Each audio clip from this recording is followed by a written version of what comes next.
Naked Shamanism. Welcome to With Insights Radio. I'm your host, Iggy Garcia. I will take you on a journey across the universe through shamanism, metaphysical, and holistic. So sit back and relax and enjoy the show.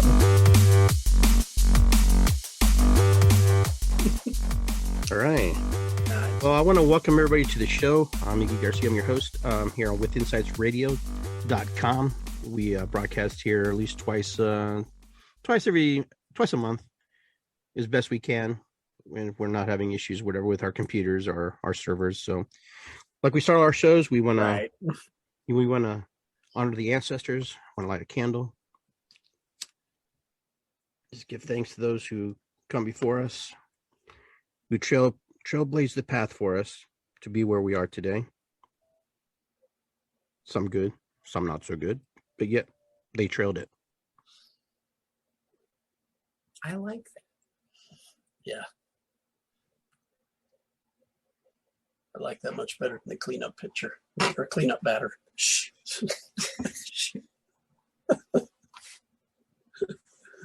Oh, heck.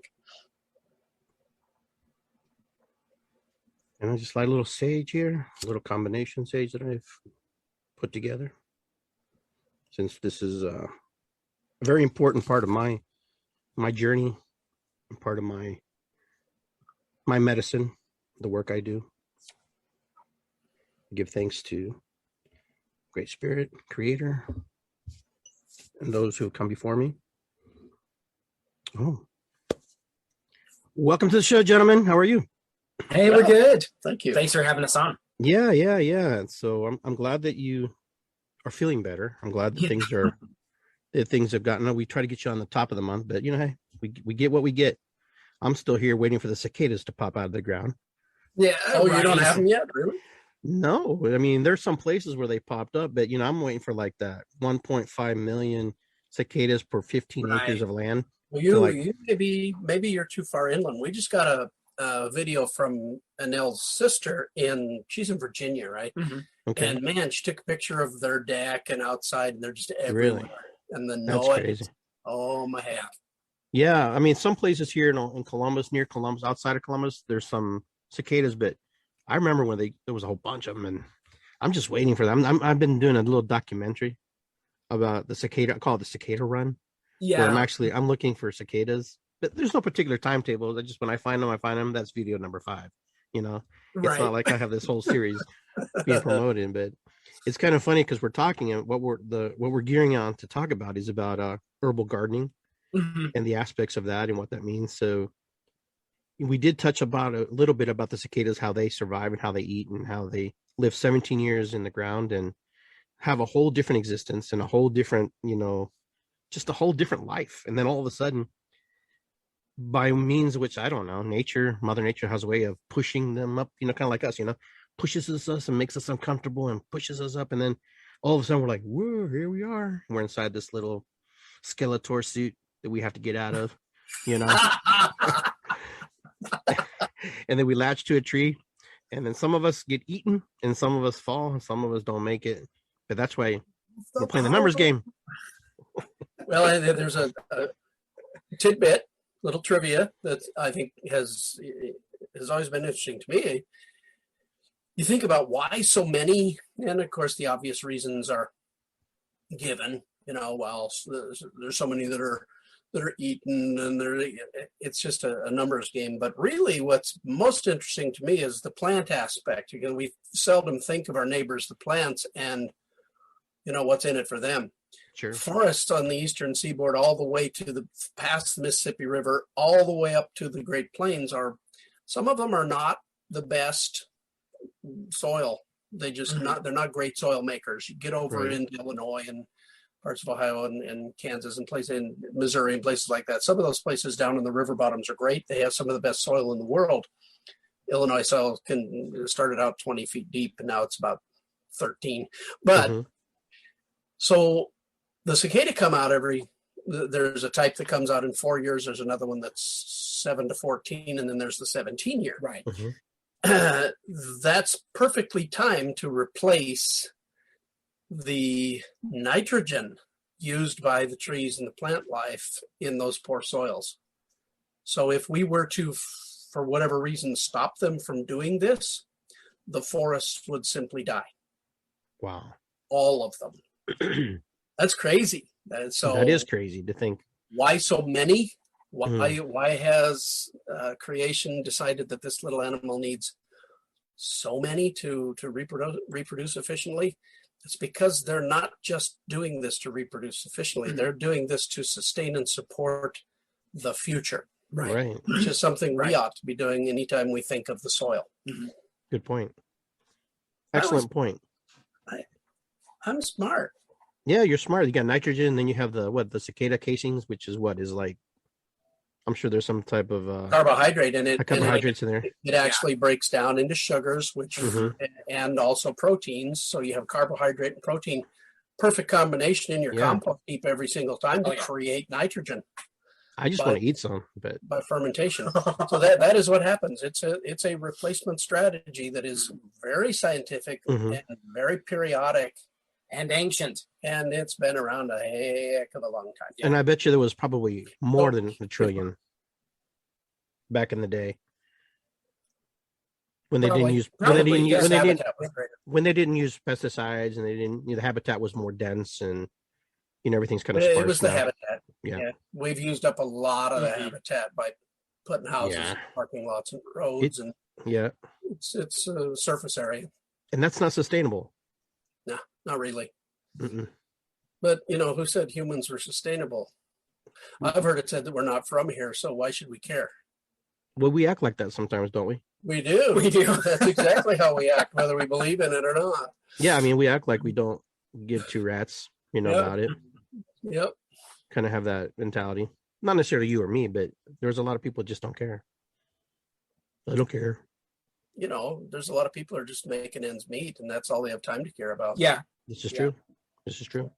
So it's not like I'm condemning anybody for it. I hate it, but what are you going to do? Best you can. Right. We just don't fit. Humans just don't fit. We have no natural weapons. I have a new shirt. We have no natural defense, natural protections against the elements. We, it just, we reproduce at an insane rate, regardless of the natural resources around us. We just, we just don't fit. We have to alter everything about our environment to be comfortable. This is true. There are only a handful of animals that I'm aware of on the planet that are that dependent on altering their environment. Well, none of them do it to be comfortable. And none of them do it to be comfortable. All of them do it for means of survival or reproduction and that sort of thing. But humans, we just do it because. Well, the thing so I guess it is a matter of survival. We would not survive if we did not alter our environment. Absolutely. I mean, when you think about it, when a human is born, there's a lot of care that goes into raising one human being. Yes. Yeah. I mean, we don't just pop out and run like the elk or the elephant, like woo. And that whole period of vulnerability is so much longer. It's long. Than any species on the planet. Yeah, till 25 years of age, I think. Yeah. Yeah. It used to be 18. No, one time it was 16, I think, and now it's 18, 25. So you get them out of the basement, right? It's actually about 11. If you have the pattern language and the knowledge, you can get by out there in nature at 11 years old. But we don't have that knowledge anymore. No. Gardening is part of that knowledge, and so I'm glad we're talking about that today. I think we talked about what kind of person, just a regular dude or dudette. Yeah, the decision making surrounding which plants, when to grow, what to grow, why, what plants to pick and why for your area, because you can have this massive list of herbs that you want in your medicine garden. Well, for example, and how much of that is practical and actually useful in a limited environment. Very few people have, say, the acreage that we have, where we can basically walk out our door and say, oh, that looks like a good garden spot. Let's build a garden over there. Most people don't have that. Most people have a designated plot, which they can transform into garden with limited spacing, limited real estate.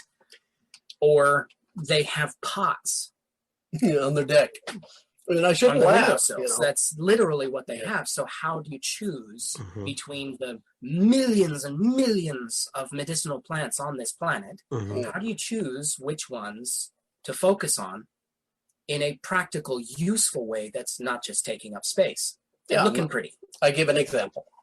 I have a favorite book as an herbalist and a naturopath. I'm going to hold it up so you can see if we can take a picture of it. Take the glare out. Yeah, I think it's not too bad. I can see it.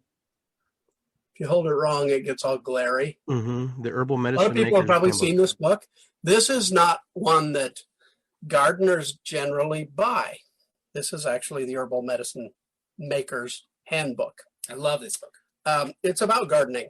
It's Mhm. also about how to make medicine, not just herbal preparations, but how to make the actual medicines, the old herbal drugs. Mhm.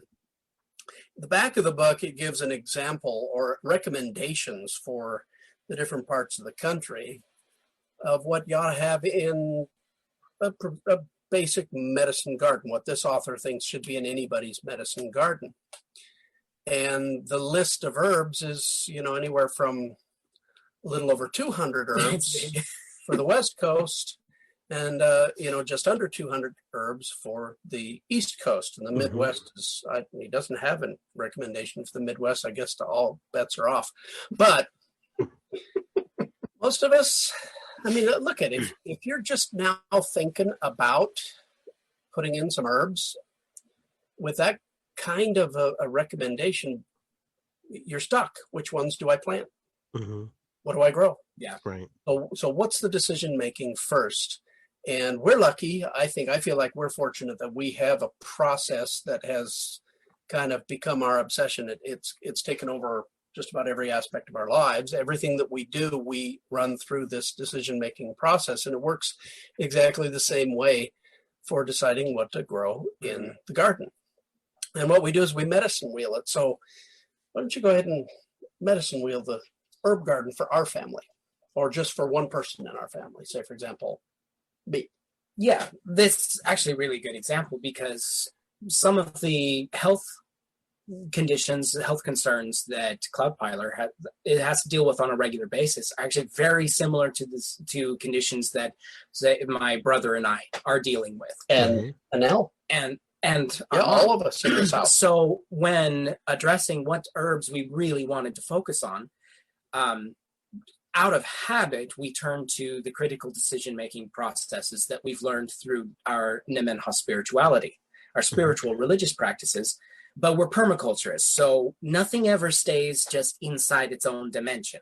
Nothing's ever inside its own little box. It must expand into as many different boxes as possible. So we take the same principles and apply it to permaculture in our garden. So first things first, we study the situation. Yeah. What are we really trying to work with? What are we trying to work on? We've got a series of health issues, health conditions that need to be remedied naturally if possible. We have acreage on which we can grow a garden. We don't have soil. Not much. Not much soil. We've got a lot of sand. Well, we have a lot of biomass, a lot of matter that can be turned into soil. These are things that we take into consideration. Someone in an urban development would have to take into consideration, what are their land resources? How much space have they got? Well, then it boils down to, we could find any number of herbs that we want. Oh, we grow them all. We have our favorites, and we would grow them all. Oh, take over. Let's scoot over. Somebody just drove up. Must have something to do with Jonathan specifically. So we roll with the punches, right? So we look at environment, and we do a deep dive into a deep observation of what we have available to us. And that's fundamental. Anybody who's going to plant anything does that. And if you don't have, you go out in your backyard and all you have is a backyard, and you note, there's really not a lot there. We build. So we determined right after we moved here that rototilling the ground was not going to be an option for us. So what we do is we build up. we decide where we're going to grow something, and we make soil on top of that. Now we use the Ramiel chip method, and you can use any method you want to, just as long as you put your humus and your organic matter that your plants are going to rely upon. A lot of herbs are not as demanding as like your vegetable garden plants, so it's not as difficult. But you first take stock, you take an inventory of your environment, but that's not the only inventory you take. Then you take an inventory of what's wrong, what you're aiming for. So for you personally, Iggy, what's one of the symptoms that you've expressed interest to me? We haven't really addressed it, but there's a set of symptoms that you struggle with. We can use that because we might as well get to work on it, right? Right. I have like a congestion, and I get a mucus buildup and stuff. So in my garden, I actually grow mullein. I have it. So mullein, why would you grow mullein for now? This is a chronic Is it a congestion or is it a chronic cough? It's I think it's due from a drainage of sinus that goes into my back in the back, and it builds up, and then because it doesn't happen all the time, it just happens at certain times, like when their allergy season, or if I'm eating like dairy, for example. I shouldn't be eating dairy anymore, like I used to like to do. It affects me. It builds up the mucus in my system, my mind, in my nasal cavities. In your cavity. So what you're saying is that when you cough, you actually produce something with your cough? Yeah, then I try to kick the phlegm out that's in my chest. Okay, so there's a lot of people who don't think about this. A cough is not just a cough. You can have a dry, chronic cough, and you cough and cough and cough, and nothing seems to happen. Yeah. Or you can have a cough where something is actually produced. It's kind of icky to ask that question. Yeah.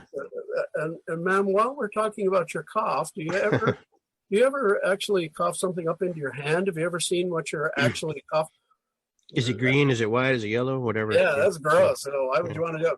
Frankly, we swallow it. We cough and we swallow, but it's good to know whether it's a productive cough or not. Yours is a productive cough then. Yeah. Mullein is said to be good for the lungs, right? That's why you planted it.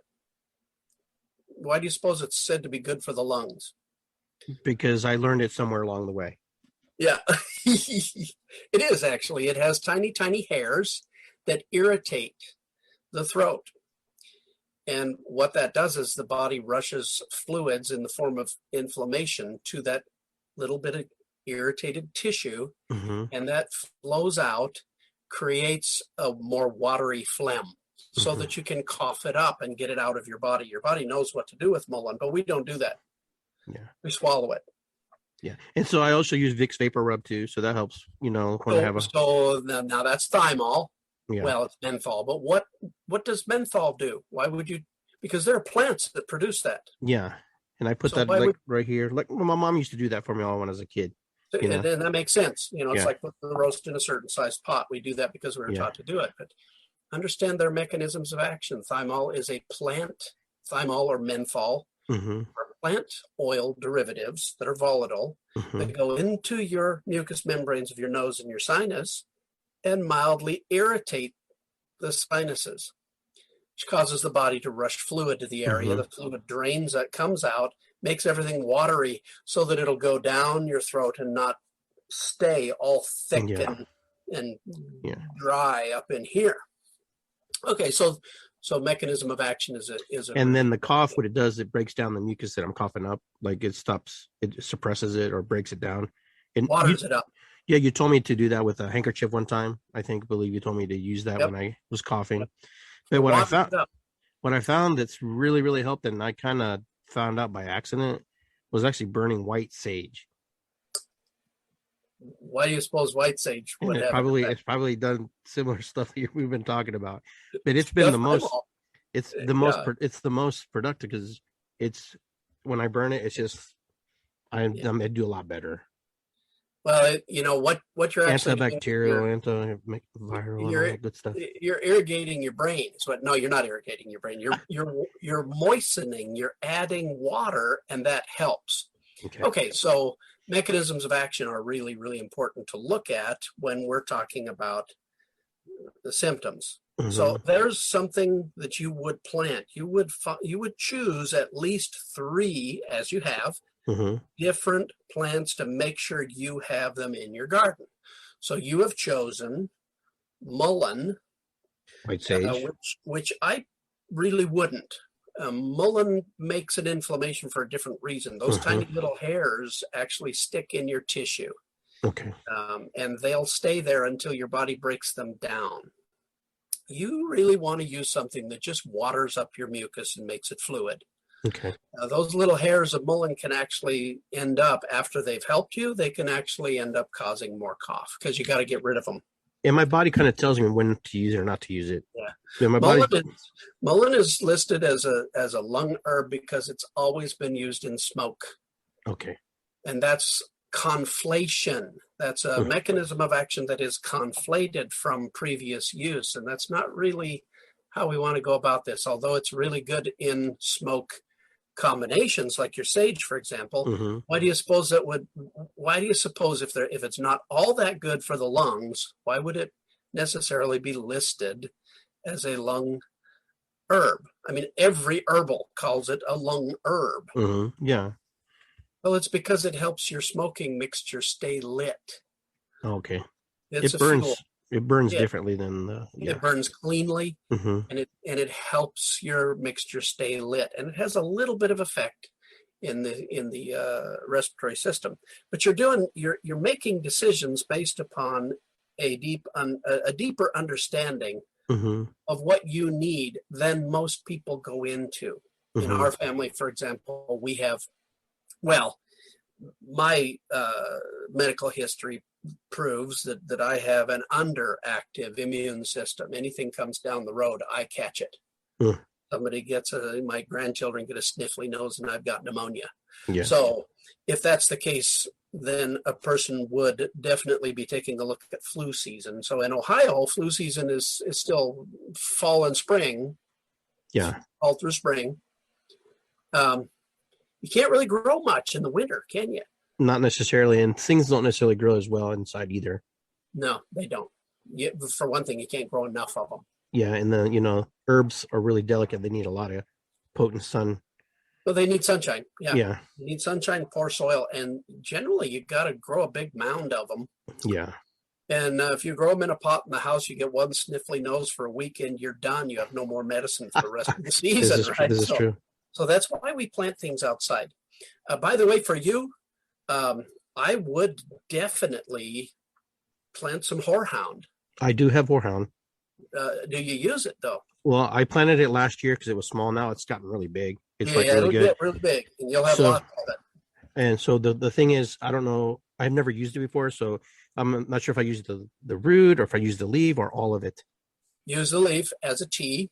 Okay. And also I would recommend that you replace your if you're not putting mullein in your smoke when you burn the sage, put those together, burn them together. Okay, I'll do that. Sage and a horehound. They make a wonderful cough drop or a cough remedy. Right. Horehound, not only when you use it properly as a tea, for example, you're not only thinning the mucus, but you're also suppressing the cough a little bit, that reflex that you've got to cough. Okay. It'd be much better to just swallow than, spend 10 minutes hacking that up and getting a little bit to move through. So this is what I do. I take the medicine wheel and I go through each point and decide for our family, what to have in our garden based on the medicine wheel, so that I can cover all the bases. Now, our medicine garden is about 1,400 square feet. That's the formal pattern garden. We're planting a garden that has the medicine wheel in the center and then the Chief Joseph pattern in garden beds on either side. It's really pretty. Cool. We'll be putting some pictures up and things like that. But in that much space, there's a dang lot of herbs. We'll push about 138 different species in that amount of space. And then we have what we call the meditation garden, which is our shady area because there are herbs that grow better in shade. Mainly the adaptogens, for example, grow better in shade. So they'll be under the grandmother tree back there that you remember. Right. It'll also be a nice meditation space. But we also have the Labyrinth Garden, which is another 14 or 1,500 square feet. That's actually a food forest where we'll be growing plants that grow well underneath trees. Nice. So, you know, that's way over what most people have available in a yard, patio, or what have you. So we have this available. We medicine wheel this with regard to how much space and the resources that we have. Sure. But what do I mean by medicine wheel? We've talked about this over and over again.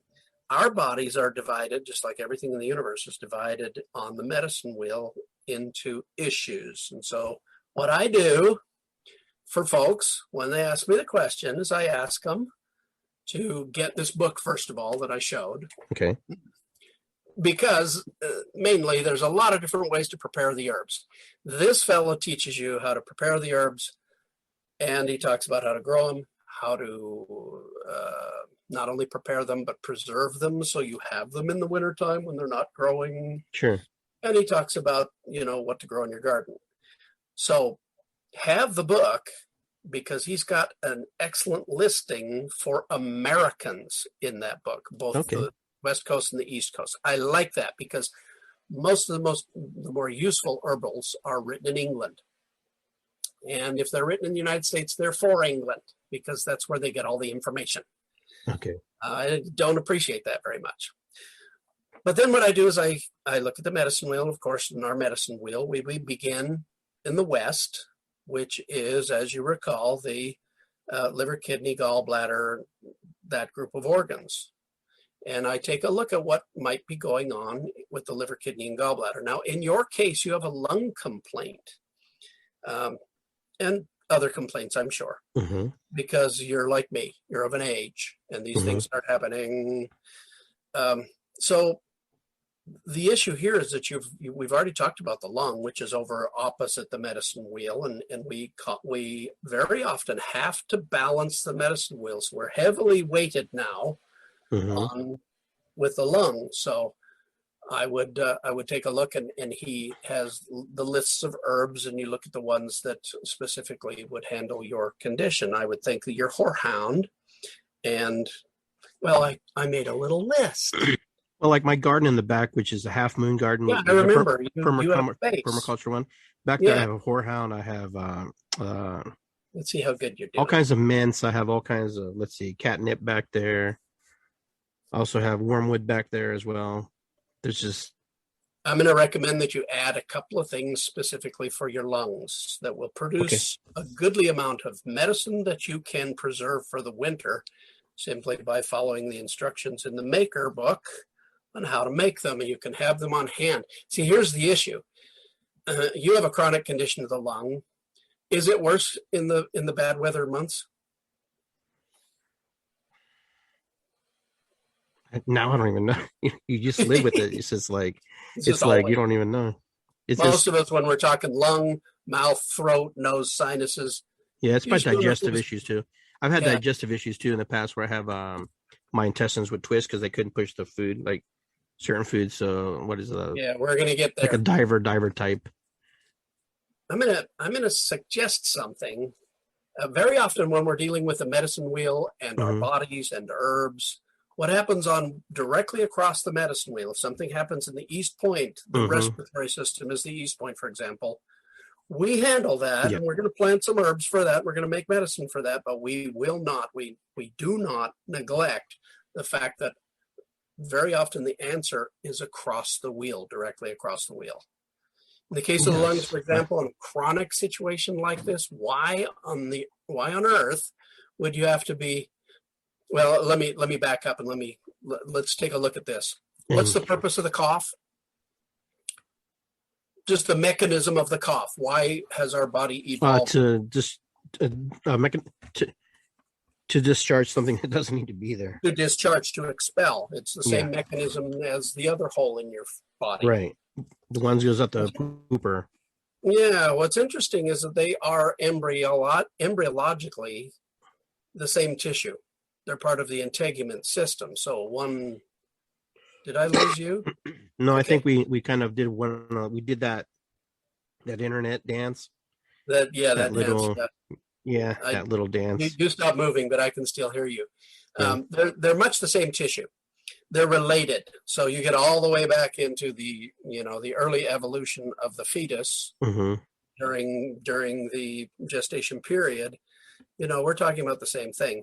Very often, maladies that affect one system on one side of the medicine wheel will equally affect the other. So the better way, we have to admit that coughing garbage out of your system, it's a method of removing garbage from your system. So we would have to assume that you just live in an environment that is filled with particulate matter and smoke and garbage. And is that where you live?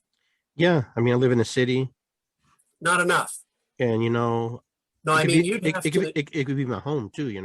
you would have to, you'd have to be walking through smoke most of the time. Yeah. And then that method is not effective. It's effective to a degree, but not very efficient. Your more efficient way of getting garbage out of your system is demonstrated by what your body wants to do when you cough. Mm-hmm. When you cough, you're not spitting it out anywhere, right? Yeah. Well, I spit it out. Well, most people don't. Most people swallow it. Yeah, there's a reflex to swallow. That's not necessarily a bad thing. Your body is telling you where it more effectively needs to go to get out of your body. Mm-hmm. Your bowel, your digestive system needs to take care of that. So we would automatically be looking across the wheel to where the where the digestive system is. In this case, actually, I should be rolling around the wheel. In this case, we've got a lung condition, and your bowel you ought to be removing. It's further down along the wheel. Your bowel should be removing that garbage. So let's take a look at some of the things that you need to have in your garden that will affect both the lungs Mm-hmm. in the north and the bowel in the east. The west is the liver, kidney, gallbladder. We'll get to that in a minute. So the better way to get rid of garbage is through the bowel or through the kidneys, right?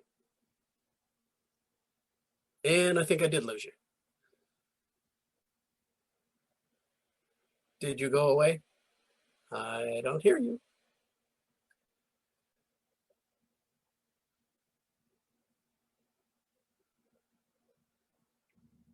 Hello.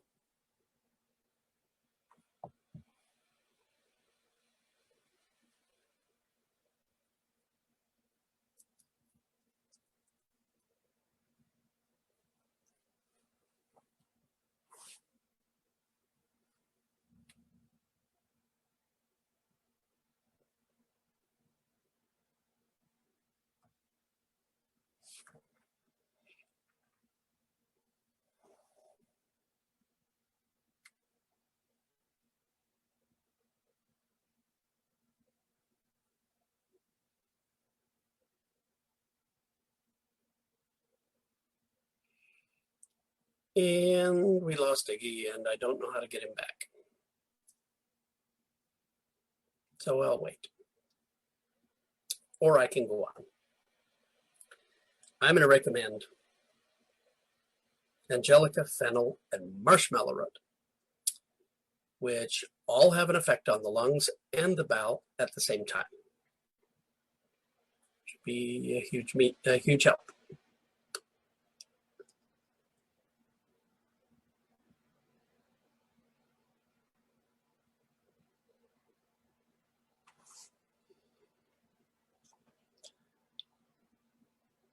Don't know what happened.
Are you back? You're back. Are you there? No, you don't. I don't know what to push. Start recording again? I don't know. Can you hear me?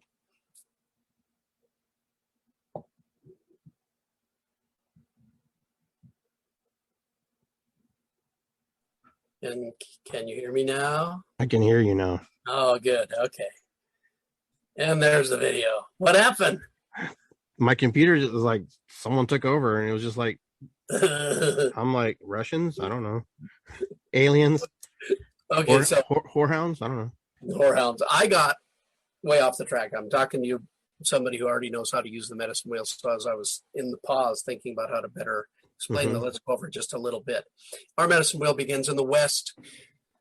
The West is physically, according to our physical body, or in association with our physical body, it's the liver, kidney, and gallbladder. And we move to the North, and the North is the respiratory system. And from there, we move to the East, which is the digestive and alimentary tract. Then we move to the South, which is the skin, muscles, bones, and joints, and connective tissues, and stuff like that. We then move into the center, and we address the Sky Father point, which is the immune system. And there's another point in the center known as the Earth Mother, which involves the endocrine system. And then finally, the center point is the circulatory system and everything associated with it. So right now, we talked about the North Point. We started in the West. When we medicine wheel the garden, do that. Start in the West, go North, go East, go South, go Center, and make a list first of your issues. Then go back to your list, which we've done. We've gone to your respiratory complaint. We just jumped ahead because we know how to do this, right? Sure. Occurred to me I might be confusing people. Make your list of your symptoms first, then go to and medicine wheel those, get them all charted out on the circle with the cross, and the West Point, the North Point, the East Point, South Point. We've gone over that. Get it written down so that you can look at it and say, okay, my primary concern, and write it down in the proper position. We've done that. Now, that's not, we've decided, the best way the body knows how to get rid of garbage. And the whole idea is getting rid of garbage. And we know that it's a problem with waste material. And how do we know that? There's an assumption here that I have made, because I didn't ask you the question. There is an assumption. This is a chronic problem that goes on all the time. And so we're not dealing right now with the flu, right? It's not strep throat. It's not pneumonia. It's not bronchitis. Those are inflammations that are most often caused by organisms. Yours, not so much. Yours is garbage. So our concern here would be how to more efficiently get the garbage out. So we want to use the bowel, use the kidneys. So look across the wheel, liver, kidney, gallbladder. Liver, kidney, gallbladder is what facilitates the bowel's function and digestion, breaking junk down. So I'm going to suggest some herbs to you, and you should write this down. Okay. This is specifically for you because there are herbs that not only help the lungs, but simultaneously affect digestion and the liver, kidney, gallbladder. So 3 points of the medicine wheel all at once. Okay. That's awesome. Angelica. You're going to use the root and the thick stem. And Angelica is a great, huge plant. It grows a big vegetable. So give it some space. Give it a good 3 square feet. You'll grow enough Angelica in one plant to serve you the rest of the year, because you can take it in a number of different ways. And you'll learn about that in the, either by calling us later and we'll go over it, or, get the book. A plant that you don't have that you really should have is fennel. Fennel, okay. Fennel, and I love that amber brown colored. It's so beautiful. Doesn't matter what you get, green, brown, red, purple, whatever, but all pretty. It's a gorgeous plant for a garden. Okay. But eat that every day. And the birds love it. Yeah, you have a problem, and you'll make extracts and you put it in your tea, and you Mhm. you know you do all kinds of stuff with it. You have some difficulty with your gut, and you mentioned twisting of your gut. Yeah, that happened to me about 15 years ago. I was eating. There's certain foods I can't eat because my body just doesn't recognize it as food. Peanuts is one of those. So Oh, me too. I had a big jar of dry roasted peanuts one day, just working, not eating good lunch, whatever, and just keep popping them and not chewing them down. And eventually they got twisted Yeah. in there and it turned black, and they were gonna cut it all out, but they ended up cleaning me up and stuff. And I haven't really had any issue, but then sometimes I once in a while I get these flare ups where I get like this pain in my stomach, it's like it's almost like a knife. You get gas. Huh? You get gas, and it's one of the most painful things Yeah. that humans experience. And I haven't had it. Intestine. I haven't since then because I try to watch what I eat versus what I'm not eating. You see what I'm saying? So I'm not eating these things you're telling me, but I'm avoiding things that would flare it up. Yeah. Grow fennel. Okay. Now, also grow marshmallow root. Now, marshmallow root is a weed. Everybody knows it's a weed. You don't want that in your garden, right? You got to kill, kill, kill. Break out the Roundup and kill your marshmallow root. Except no. Plant it. Cultivate it like you would a garden vegetable. Marshmallow root, you use the root. It is the most mild and most helpful thing for your lungs, your digestive system, and your liver and your kidneys. So triple whammy. There are 3 things right there that you should be growing for your particular complaint, because the decision making was all done on the medicine wheel, using the medicine wheel. Mm-hmm. You probably could have gone years and years and years going through herbals and not come up with triple whammies like that. And, it's like Jonathan said, we're trying to bring as many aspects together to make a complex system, because we are a complex system. It's when we start thinking in terms of simple systems that we screw up. The remedy, of course, for the torsion of the bowel caused by peanuts is don't eat peanuts. Yeah. Right? Yeah. That wasn't the problem. Mm-hmm. Eating peanuts probably give you some cramps. Your body doesn't like them. Me neither. Mm-hmm. But it doesn't mean you can't eat them. It was the way you eated them. Yeah, that's the way. Yeah. You eated them bad. Yeah. I did that with popcorn once. Popcorn. Bad. Yeah, I have to watch out popcorn too. Yeah, so you and I are a lot alike. Mm-hmm. We do these things and we don't provide ourselves enough fluid for the bowel to function properly when we eat it.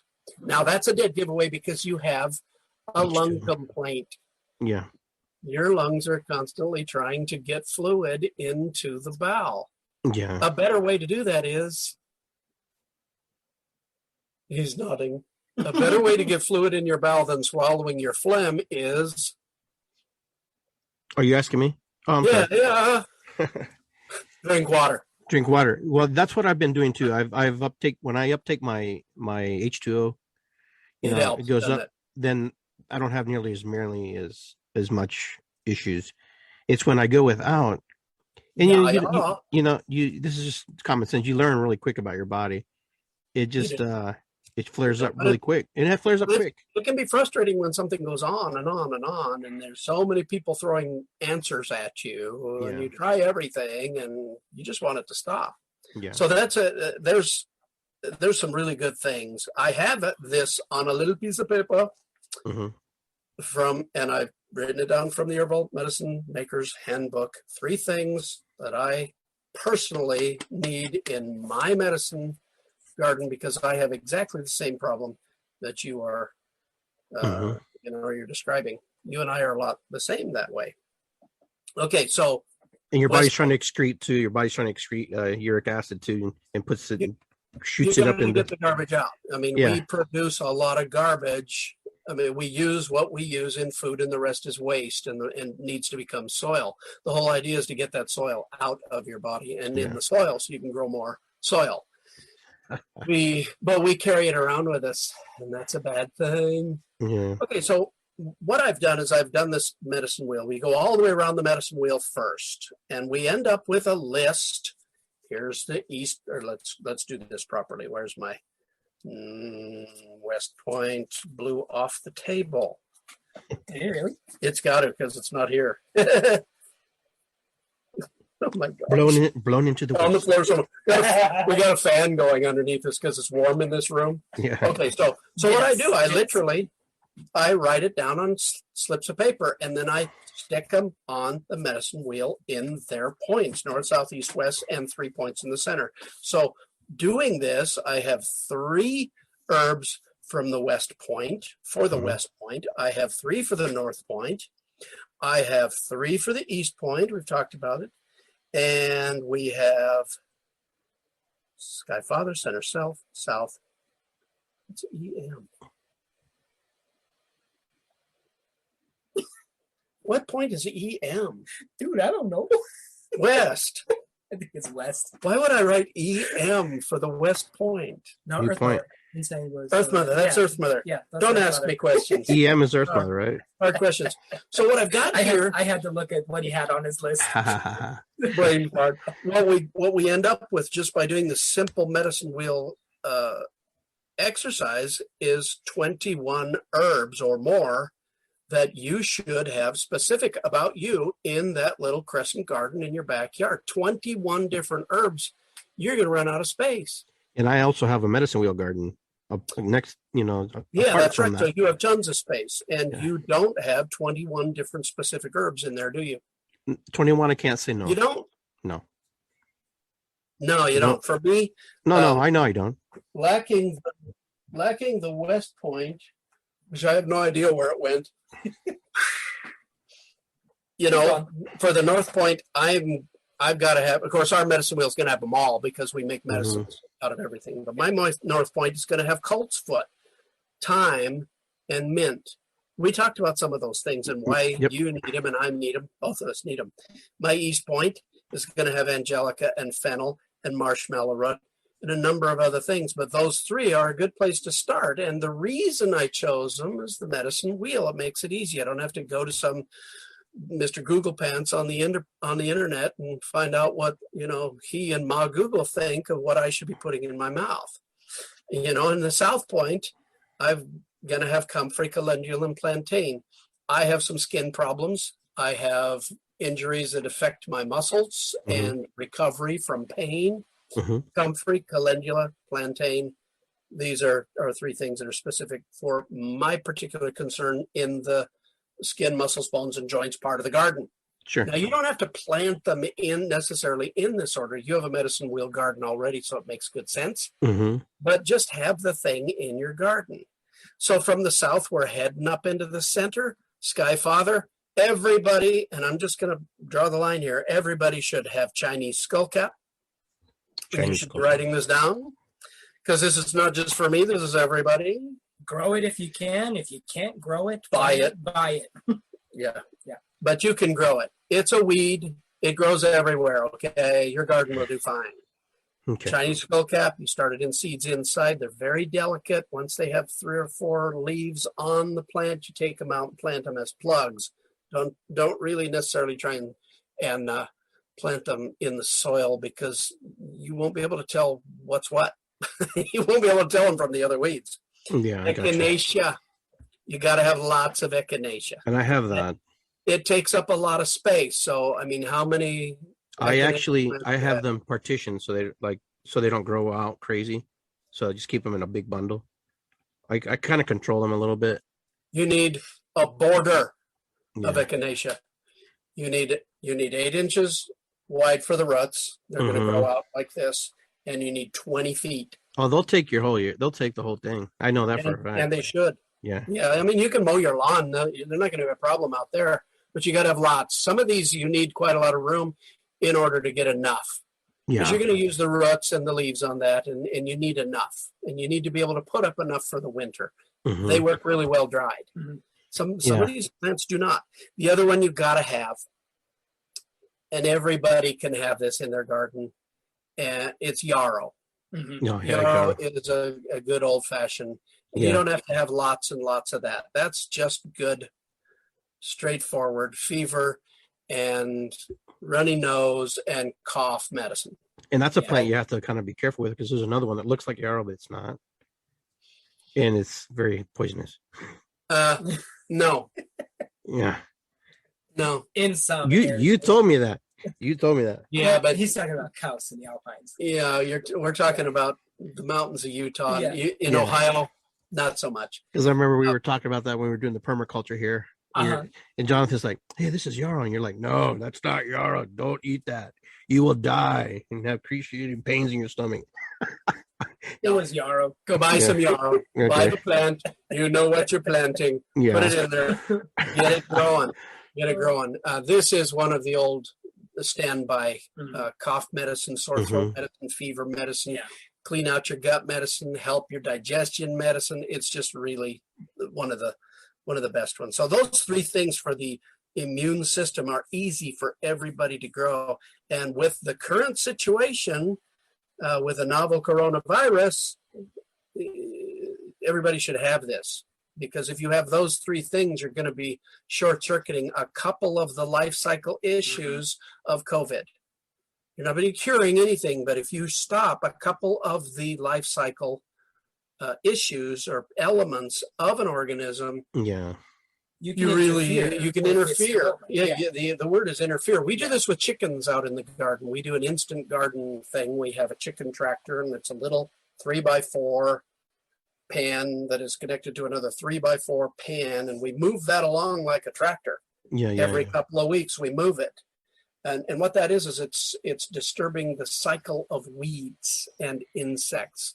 So then what we plant there, I mean, if we take a picture of it right now, all around the little garden, as we've moved it, we've planted in that area, we build our beds on top of that high fertility. It's all surrounded by weeds, just like usual. But in the garden bed itself, there's hardly any, and I haven't been doing any weeding.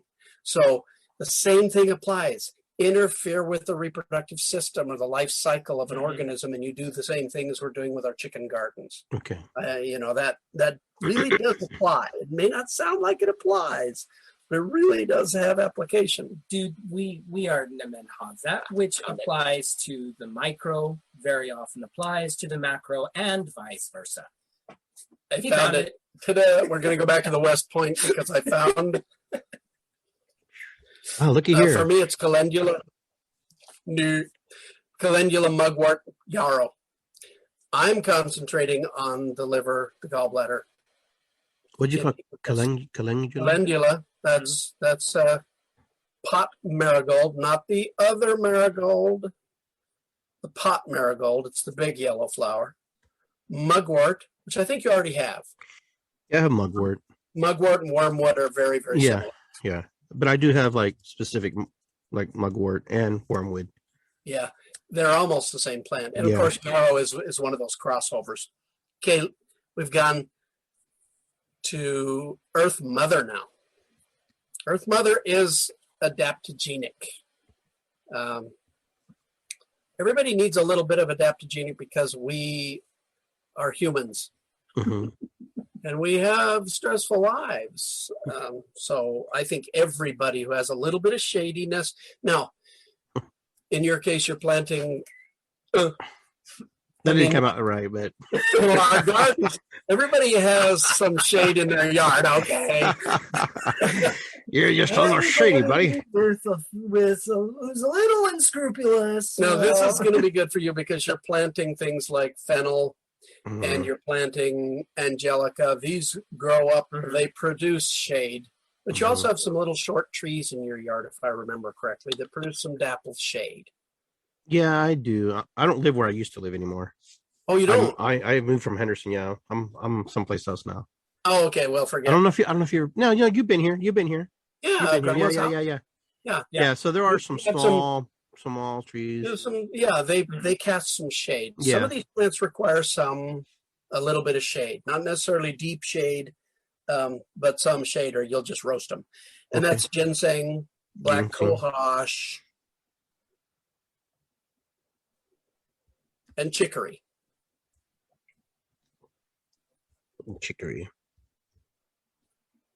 I'm going to be planting some stone root, but that's for me. What was the black? What was that? Black cohosh. Black cohosh is listed in all the books, just for women, for tough menstruation and that sort of thing. But it is really a good endocrine-based anti-inflammatory. for pain, for muscle aches, for pain, for problems. Yeah, it's distinctly antispasmodic. Antispasmodic, anti-inflammatory. Yeah. And so that's why it works so well with women's complaints, is because they have that particular issue. Okay. Okay. Center self, I'm going to be planting garlic, chilies. So that sounds like your vegetable garden, right? Well, guess what? Shut up. It's all one thing, right? But I'm also going to be planting red clover. Okay, red clover. In the center? In the center. That's because I have circulatory issues. I've got a heart condition, and I also have hawthorn, and and I'm going to be planting some lily of the valley. I will not be planting digitalis because I don't want to die. But that's the word. Yeah. They die. Not a good thing.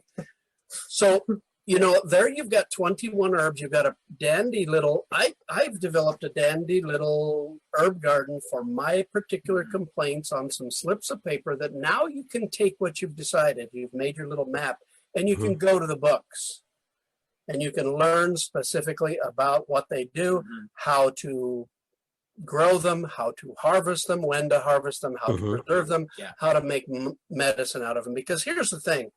It makes no difference. I would rather you not grow herbs if you're not going to learn how to use them. Right. They're just pretty. Most of them aren't. Well, and here's the thing. You and I both know. Gardening is damn hard work. Yes. It's a lot of work. You have to like it. You have to be a gardener. And, you can't just go out and plant these plants and expect to have a pharmacy in your backyard. You have to care for them. Right. And so mindfully, don't just go buy a ton of seeds of a whole bunch of different kinds, just plant them out there. You've got to learn how they grow, where they grow, why they grow, how to best care for them, how to harvest them, how to propagate them, harvest them, preserve them, make medicine out of them, and then when you use them, how you use them. There's a lot to know. And so you want to be doing this specifically for the herbs that have to do with your condition. Correct. Not just a mishmash of everything. Right. It's too confusing, and it's too frustrating. Okay. And especially if there's an herb out there in your garden that you never use. Yeah. So let me ask you a question. So is any of these plants here plant zone related plants where once they grow in a certain zone, they're a perennial, then when you take them out of that zone, do they become an annual? Because I know like white sage, if you take it out of its zone and bring it to Ohio and grow it, it won't grow again. Like it changes. Well, garlic is a good example. Yeah. Garlic is a 2-year plant. Chiles is a tropical plant. You have to plant them every year. Red clover will come back and you'll fight it the rest of your life. Ginseng, once you plant it, it's perennial. So you got to make sure you like where you put it. Yeah. Okay. Black cohosh, again, it's going to come back every single year. Okay, Chicory, it's one of the worst weeds mankind has ever encountered. It's also good medicine. Also some of the best medicine there ever was. So it will come back and it will propagate and it will be in your yard and your lawn and you'll fight it forever. But thankfully, it's kind of pretty. They used to put chicory in coffee. I don't know if you knew. Yeah, that. they still do. In the South, Yeah. chicory is coffee. But you know what? Blue, real true blue is a difficult color to find in any landscape setting. There are very few plants, flowers that are blue, and chicory is one of them. So for that alone, I will have that scraggly plant in my garden. Okay, so let's see. Comfrey comes back every year, and don't you dare ever cut the root. Never run a rototiller through a comfrey plant. Because every teeny little piece of broken root will become a new plant. Yeah, that stuff is like really difficult. But if you leave it alone, it will stay contained in its own clump. It'll never go. It'll get bigger and bigger, but it won't end up taking your whole garden if you don't want it to. So the comfrey, you use it for what? For biomass, or are you actually using it? No, I use it. I do use it for biomass, but it's a very specific for the skin, muscles, and bones and joints. When you're dealing with back injuries, comfrey can be a real godsend. Okay. Yeah. If I have I love it for when the ticks have attacked, and I have problems with my skin. a compress with comfrey leaves is quite good. And it really enhances healing. It triggers the skin to proliferate. It creates healing. So if you have a scarring situation and you don't want a really bad scar, you want to heal from an injury, it's comfrey. Every house should have it. Okay. Calendula is an annual. It's a marigold. And it may seed itself. You may have it come back, but your local weeds are going to take over and overcome them. It's something that you would plant by seed every year. Okay. Yeah. Plantain is out there in your yard already. Yeah, it says hello every day. You want to move it to where you want it and cultivate it, because the leaves that are growing in your lawn or along your cement, they're really starved. But you put it somewhere and you cultivate it, and they'll be monsters. They'll be good vegetables. We put it in our sauerkraut. Oh, nice. In fact, Yeshua just made sauerkraut today, and one of the big issues is plantain in there.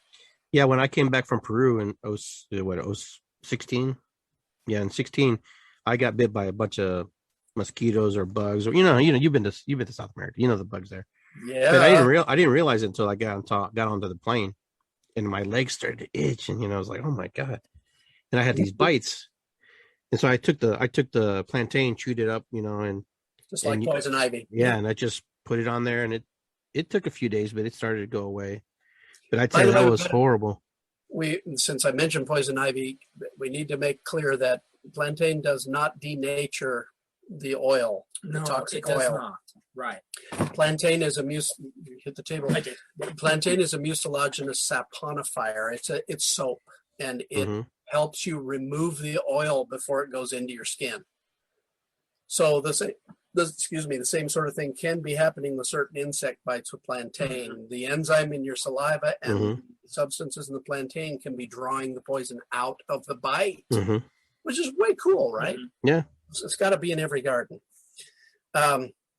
Mugwort, of course, is perennial. Yarrow, perennial.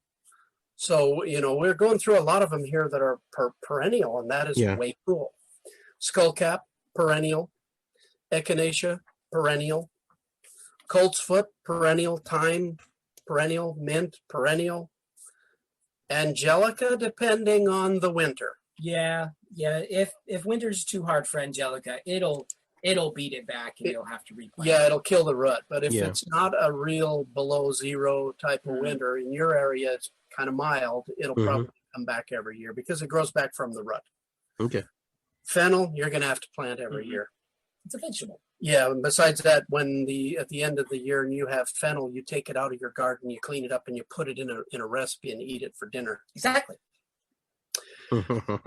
Marshmallow is a weed. So the vast majority of what we just talked about, you put in and you cultivate and you care for it, but you don't really ever have to plant again. Good. Unless you let the rest of your weeds in your yard destroy. Which brings me to grass. Okay. Lawn. Grass is the absolute enemy of the herb garden. Yeah. And let me tell you why. Grass is the actual dominant top of the pyramid predatory species on this planet. Grass owns the world. We are here by permission of grass. Grass has literally adapted itself over the millions of years of its evolution to almost every single natural biome on the planet. Yeah, it's in the Arctic. Hasn't been really found that much in the Antarctic. There has been grass found in the Antarctic. But it's ancient. It's in suspended animation. But with all the aliens. Oh my gosh, if a person goes out and plants a perennial herb garden and allows grass to encroach and take over, it will be nothing but a nightmare, because grass it'll just devour everything. And it sets up such a network of roots that you have to take up the soil to get rid of it. Yeah. Interesting. But don't. You need to kill your whole yard, kill all the lawn, cover it with 8 inches of wood chips, and plant your herbs and be a good boy. He'll be okay. Grass. Were you aware that lawn care, counting the grass itself, and the lawn care products and the equipment and the time and everything, constitutes the second largest agricultural industry in the United States? I didn't know that. If I were to ask you, well, what are the three largest agricultural industries in the United States? What are the largest crops? You'd say, oh, corn or soybean or wheat. Wrong. Grass, huh? It's that rotation wheat, soy, corn. Mm-hmm. And second, it's grass. Mm-hmm. Well, that makes sense. It's crazy. Everybody wants a beautiful lawn. Yeah. And that's dumb. Yeah. If you have a dog, Mm-hmm. you need about 10 square feet of lawn. Yeah, the dog And fertilizes okay. the lawn really good. Well, they like it's cooling and it's nice. And if they need to throw up, they can go eat some grass and throw up on your carpet. If you have children, a lawn is nice, Yeah. admittedly. If you live where there's a lot of ticks, a lawn, I guess, is essential. I mean, you drive around here and you've got people with 50 acres of lawn and they're out there every day. Yeah. The lawn, it's all because of the ticks. So personally, I've never known a lawn to actually help with the tick situation. No, you walk across the lawn, you still get a tick on you down here. So I think it's more cultural, colloquial myth than anything. Man, you've never seen such lawns. I don't know. So here's a funny thing. You know, dogs usually eat grass, right? But they look for a particular type of grass. Because I have sweet grass that I grow and I braid it and I sell it or whatever I do with it, and they will eat my sweet grass. Yeah. What they're actually after are long strand lignans that cause them to choke. If it's a grass that simply turns into food for them, it doesn't make them throw up. It's the strands that get caught in their throat that they have to that excite the gag reflex and make them. It's just funny because it's like I keep telling Lulu, that is my sweet grass. She's like, I just want to use, Because I know it's your sweet grass. It's Perfect. That's for me. and you look at it, it's all frayed. Yeah. I'm like, I can't do anything with that, Lou. Right. Thank you very much. And there's another thing is that animals that we generally ask to be co-inhabitants in our environment are usually animals that are close to our own type. Mm-hmm. The cat and the dog, specifically the dog. They know what is medicine. Mm-hmm. They know that you have planted that medicine for them. Yeah, she knows. They will take full advantage of this medicine that you so conveniently and charitably planted for them. And they don't help to care for them. They're No. not good cultivators. That's not what they're for. No, they're to destroy, maim, and ruin everything. They were supposed Especially to be. Lulu. They're supposed to be hunting companions. But she's smart though, she knows which ones to take they on are. to eat, she knows. All right. It's like I said, can't you just eat that one? She looks at me like, What are you, stupid? what were you thinking about dog or what? What do you know what I need? What's interesting is that this is really kind of cool.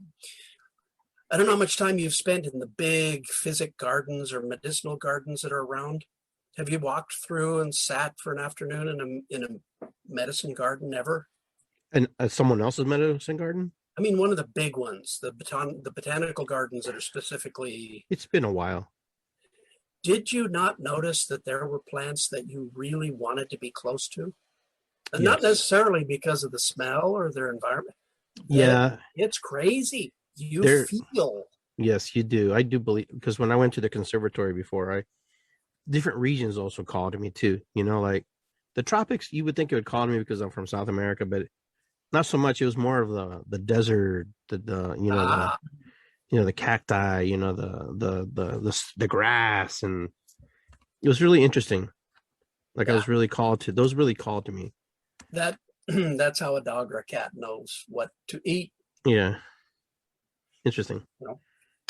Now, we just talked about Tequila. Well, Make some I agave. think that's really interesting because one of the most useful southwestern desert plants for the kidneys and for maintaining fluid in your body and proper functioning of your bowel, your lungs, and your kidneys is Nepal. Nepal. Okay. Yeah. which is prickly pear cactus. Yeah, cactus. It's mucilaginous. It's liquidy. Hmm. It's bitter and not wonderful. And they eat it by the bucket load Yeah. because there is an internal issue about water retention. Yeah. So your body Yeah. knows. I know. Yeah. The challenge with this is for people who have limited space. Yeah. If you have a deck, you still need 21 herbs, right? Yeah. I have a little permaculture deck thing going because the soil here is not really good. Yep. And so that's one of my issues here. Not like the other house where I had soil, we built it up, we did well. Right. And so here I kind of did the permaculture pot type thing Mhm. because the soil, I could control the soil, I guess, to some you degree. have to be replacing that soil and feeding that soil all Yeah. the time. Pots use up. That's the only problem with the pots. Yes, that is Yep. correct. Yeah, and that is as much an issue of the sun as it is the plants that you have in it. Hmm. You have decomposition that's happening at a very rapid pace in a pot. It's Mhm. slower in the earth, down in the soil. But you do have to take care of that and be mindful of that stuff. It's tougher, I think, for a lot of people to grow a truly medicine garden on a deck or a patio. No, yeah, I agree. It is to actually have some room to spread out, because very often you can't grow enough to be useful, and that gets frustrating, and so you just stop. Yeah, but I love my garden. You should. I love what I grow because I use it. Yeah. There's really, I don't even think I grew vegetables this year, except for a couple tomato plants. So everything's just herbs and I know things we've that had so much rain. Yeah, we haven't had any rain. Our greens are doing great. I've got massive collards already. Yeah, nice. And all that. Whereas last year it was tough to get them to grow at all. So every year is a little bit different. Cool. Now here's another issue. We talked about fermenting. The way that our ancestors all over the world, not just the Native Americans or the Germans, the way that all of our ancestors really preserved food for the winter was through fermentation before there was refrigeration. Now, since we have refrigeration, we don't need to ferment anything anymore, right? Most people do not. Yes. Most people do not. Most people do not like fermented foods. It's icky, it's gross, and therefore we don't need it. We don't want it.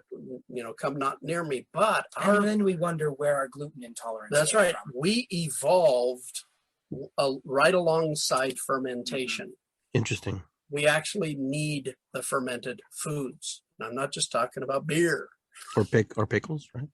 Well, pickles are not fermented food.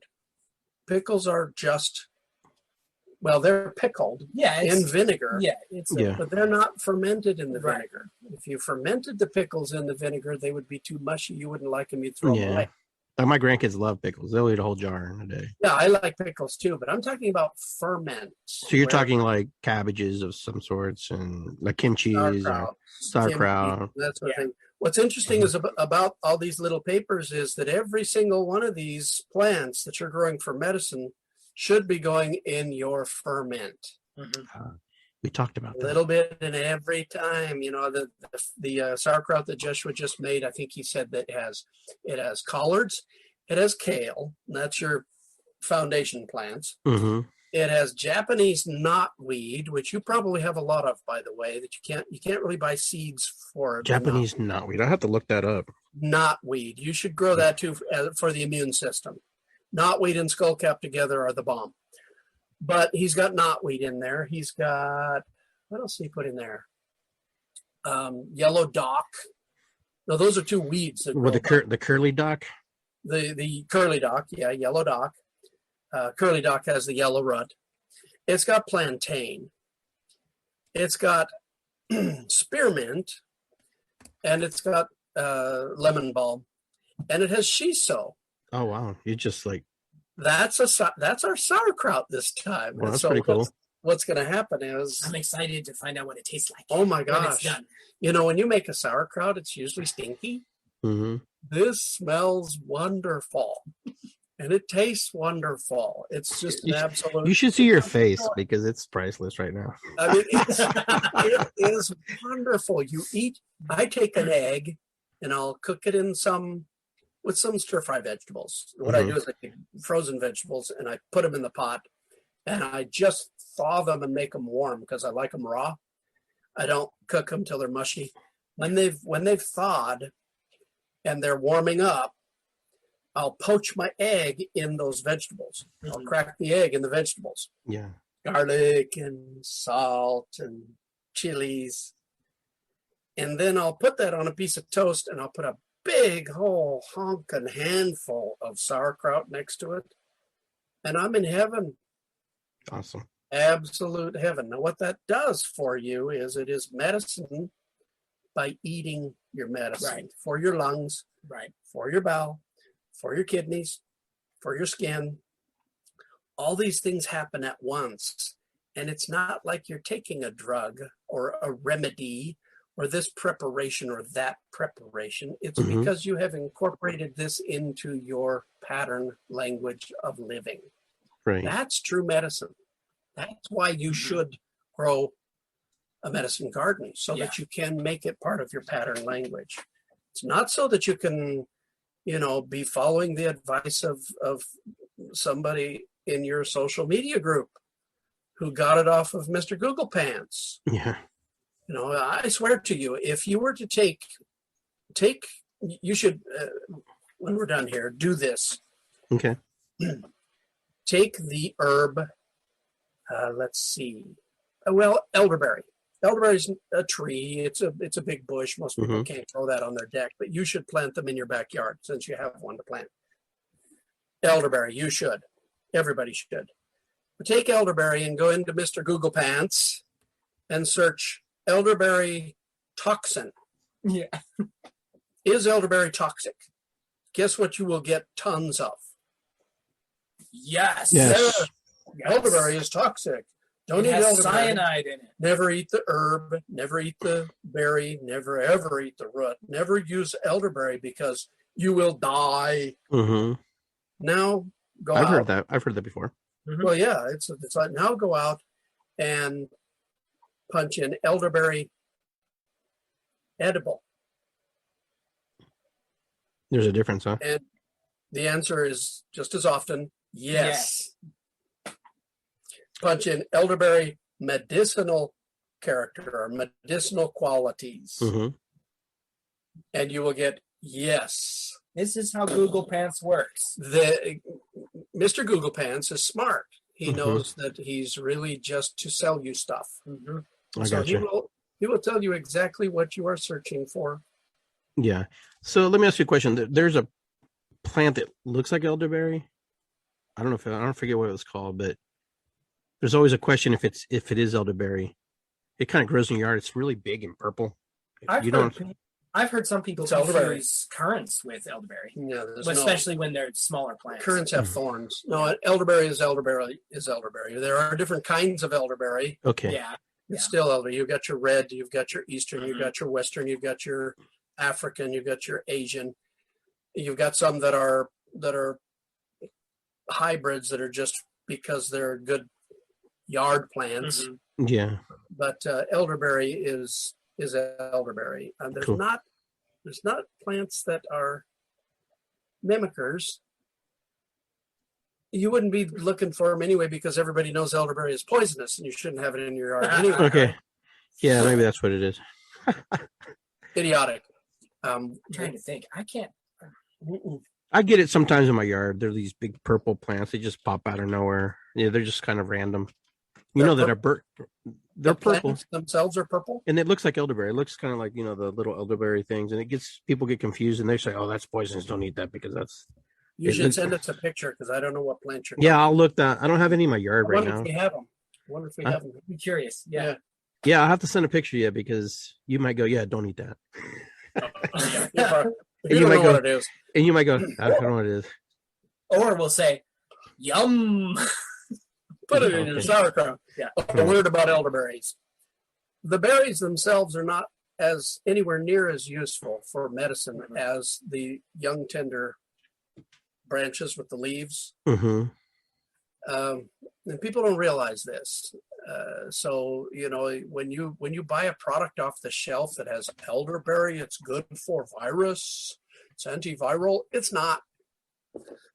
It's just It has antioxidants. it's got great antioxidants. It's got vitamins, and it's good for you. But it's tradition. They're selling you tradition.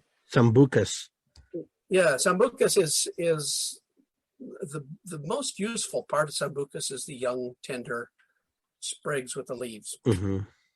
That is where the medicine is. I mean, there's medicine in the berries, sure, Yeah. But I think that's where I would much.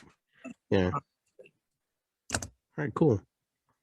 And the plant does like to concentrate certain small amounts of cyanic acid in its stems, in its roots.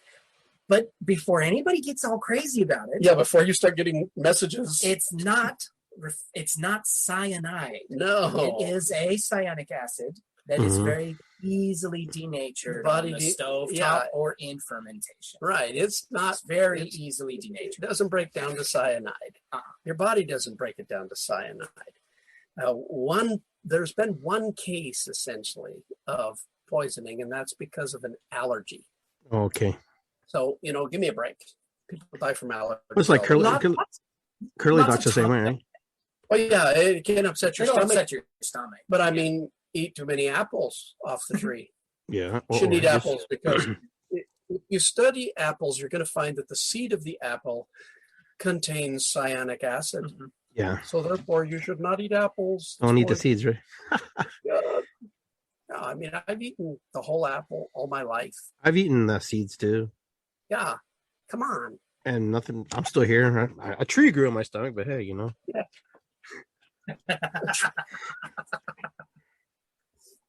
It's crazy. It's crazy. So growing the herb garden is, if you're a gardener hmm and you like gardening, remember, kids, if you like sports, go ahead. Garden, do it, but don't neglect the medicine in favor of, the vegetables. So you're saying plant with purpose, basically. Yes. Yes. Plant with purpose and have a Conserve plan. it, be concise, because And- there's so many options. Yeah. You could end up with a beautiful garden that is just nice to look at. I show you. Right. I show you. Let's go to Ohio. Minute. Eastern states.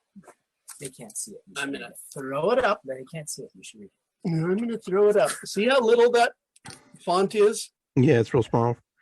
Okay, it goes on. These are the plants that you should grow. It goes on for 1, 2, 3, 4, 5 pages. Is that Duke or Green? This is green. It's Green. James Green. Yeah. And it's all correct. But how do you, as we said earlier, how do you decide what you need to grow in your herb garden? It's not what he grows in his herb garden.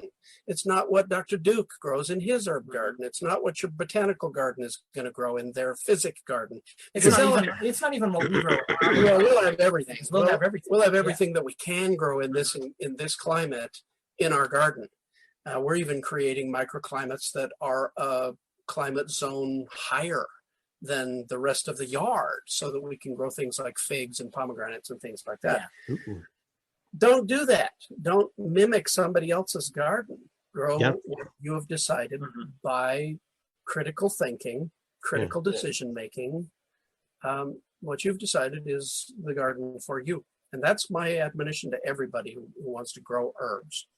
I do want everybody to grow herbs and put all these stinking consumer-based products out of business. Yeah, I live in reality. it's true. It's gonna happen. It's gonna happen. Yeah.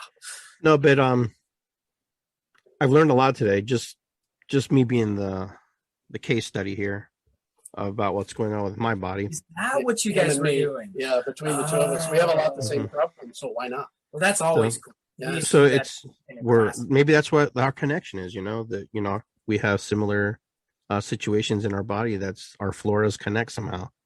Yeah, as far as he's concerned, we're both fat. We have that And- connection. But yeah. So we're winding down now with our time on the clock. On that note, But I want to thank you guys for being here. But I want you guys to leave something with our listeners, something that we've said a lot tonight, but something that you they can take home with them, and how they can get a hold of you if they want to work one-on-one with you in the session, if they're a person who can't really grow a garden because they live in an apartment or some situation where they're just incapacitated and they can't do it. So the floor is yours. Yeah, we are we're putting in what is called a physic garden, and we're doing enough volume to where we can help people who, like you say, can't do it themselves.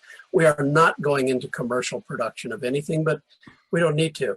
We will create for anybody customized medicine that they, we can help them decide what they need. And we teach individual herbology lessons related to the medicine wheel. And it's always pertinent to where they are in their medicine wheel. Right. Mm-hmm. So it's not just, we're going to study medicine. Yeah, we're not going to study the 200 herbs that we use in our medicine wheel. No, we focus on educating individuals on how to use the herbs themselves, pertinent to their life, their condition. That was a key point that I kind of wanted to make and leave with everybody, is that I talk about the medicine wheel all the time as if it's the medicine wheel. Right. Yeah. A wheel. Square box we call the medicine wheel. You can buy a bunch of books and they have different colored models, and it's the medicine wheel. Everybody knows that this is that Indian-y Red Indian savage medicine called the medicine wheel. Well, it isn't. The medicine wheel is you.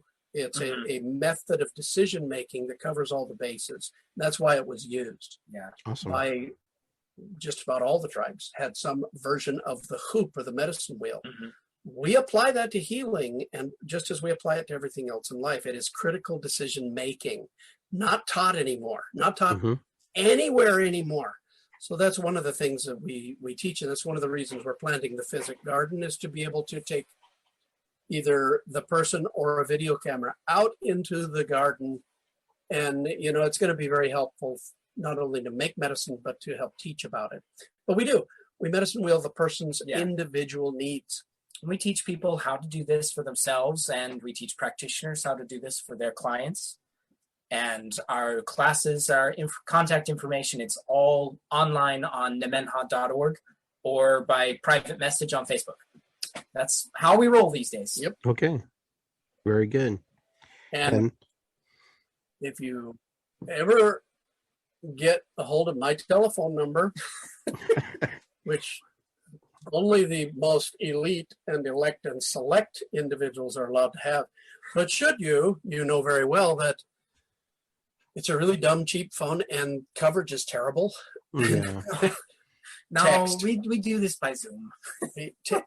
Our lessons are by email and by Zoom. Yeah, we just don't have the Zoom is awesome. We don't have the kind of coverage out here that can really. I have to stand out in the middle of the county road to have a conversation on my phone. Oh, I know. You've had to go up. You had to go up to the dam one time to talk to me. Yeah, that's right. Yeah, we did, because of the reception, or the whatever you call it, bandwidth was so bad. So people get frustrated. They say, "Well, you're not accessible. We can't get a hold of you. You're isolated, and you're not really serious about helping people. And I don't like your energy." Nah, online classes. Online classes. You see this is my timer. Everybody wonders how I do my shows. These candles are perfectly 90 minutes. Oh, that's awesome. 90 minutes. Yeah. Sweet. That's a great idea. Yeah. So that's how I know. The ancestors will say, "Hey." No, gentlemen, really, thank you very much. I really appreciate it. And, everybody who's listening and who's tuning in, I hope that you take a nugget or a piece or something, or contact my friends here, because they know what they're doing.